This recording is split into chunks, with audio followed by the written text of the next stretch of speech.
Hello, dear children. We have already completed ratio and proportion. Now, today we will start chapter 8, that is unitary method. See, beta, in this chapter, you will deal with two kinds of questions. They are direct variation and questions based on inverse variation. Direct variation means when one quantity increases, when there is increase in one quantity, it causes increase in the other, and decrease in one quantity causes decrease in the other. For example, if the rate of mangoes increase from 50 rupees to 80 rupees, okay, then your expenditure on purchasing the mangoes will also increase. If the rate of petrol increases from 90 to 100, then your expenditure of purchasing the same amount of petrol also increases. So when increase in one thing causes increase in the other, that is known as direct variation. But when increase in one thing causes decrease in the other, it is known as inverse variation. Because, for example, you take, if there are 20 men to construct a building, then it will be constructed in 10 months.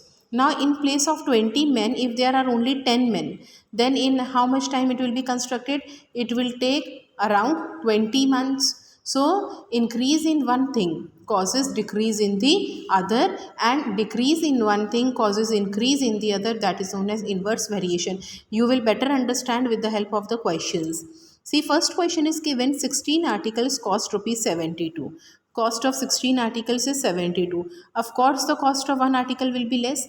Quantity कम हुई है तो rate भी कम हो जाएगा, quantity बढ़ेगी तो rate भी बढ़ेगा. तो 72 है, तो वन का निकालने के लिए क्या हो जाएगा? 72 divided by 16. Cost of one article will be 72 divided by 16. इसको काटिए. 8 9s are 72 and 8 2s are 16. 9 upon 2 means 4.5 rupees or 4 rupees 50 paisa. This is cost of one article.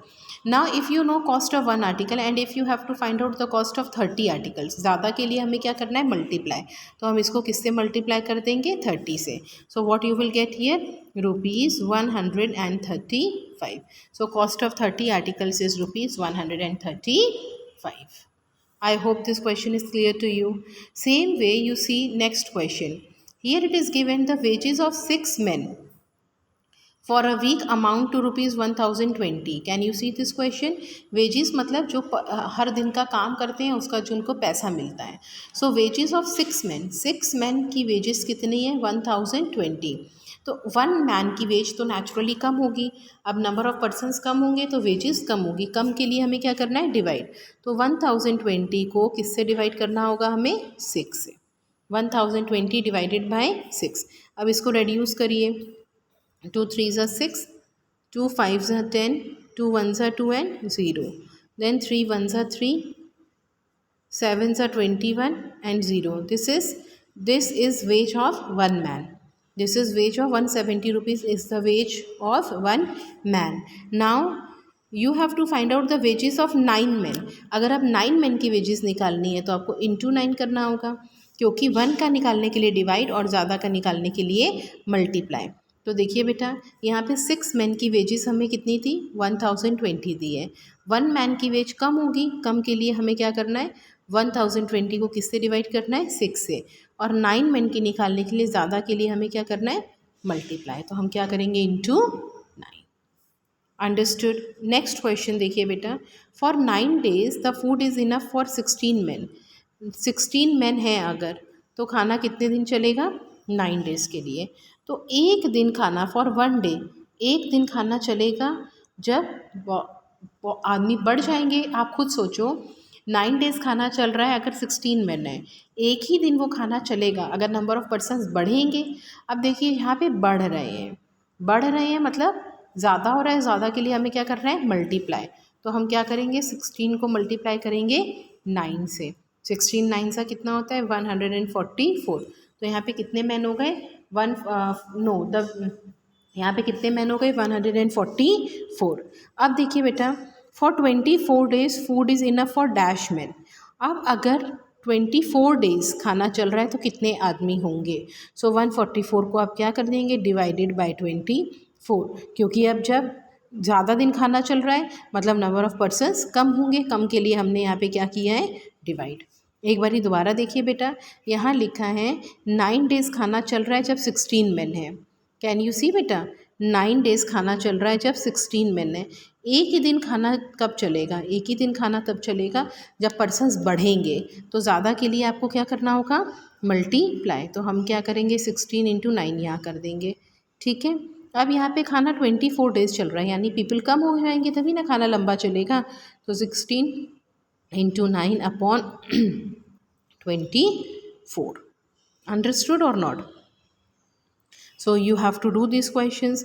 Now next question you see, it is given question number 2. At a party 8 packets of chips are served for every batch of 5 students. देखिए 8 अगर 5 students हैं तो कितने packets चल रहे हैं, 8। अगर 1 student होगा तब कितने, देखिए 5 स्टूडेंट्स के लिए यहाँ पे स्टूडेंट्स हैं, ये these are students and these are packets. तो 5 स्टूडेंट्स के लिए कितने पैकेट्स लग रहे हैं, 8। 1 स्टूडेंट के लिए कम पैकेट चाहिए होगा तो क्या हो जाएगा, 8/5। अब कितने स्टूडेंट्स पार्टी पे हैं, 40। तो 40 स्टूडेंट्स के लिए कितने दिन खाना चलेगा, अरे कितने पैकेट्स चाहिए, 8/5 into 40 means 5 8s are 40 means 64 packets.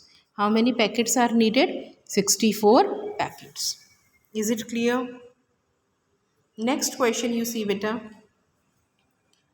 Here question number 3. Amount of extension in an elastic spring varies directly as the weight hung on it. भारी चीज़ लटकाएंगे तो स्प्रिंग ज़्यादा नीचे तक लटक जाएगी, हल्की चीज़ लटकाएंगे तो स्प्रिंग कम नीचे तक लटकेगी। तो लिखे इफ़ द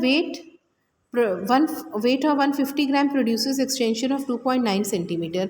150 ग्राम वेट कितना एक्सटेंशन प्रोड्यूस करता है, 2.9 सेंटीमीटर। तब अगर क्वेश्चन है कि अगर 150 ग्राम ने 2.9 सेंटीमीटर एक्सटेंशन प्रोड्यूस करी है तो अगर एक्सटेंशन 17.4 है तो कितना ग्राम वेट लटका होगा। देखिए बेटा ये मैंने यहाँ पे सॉल्व किया है, आपको यहाँ से एक्सप्लेन करती हूँ।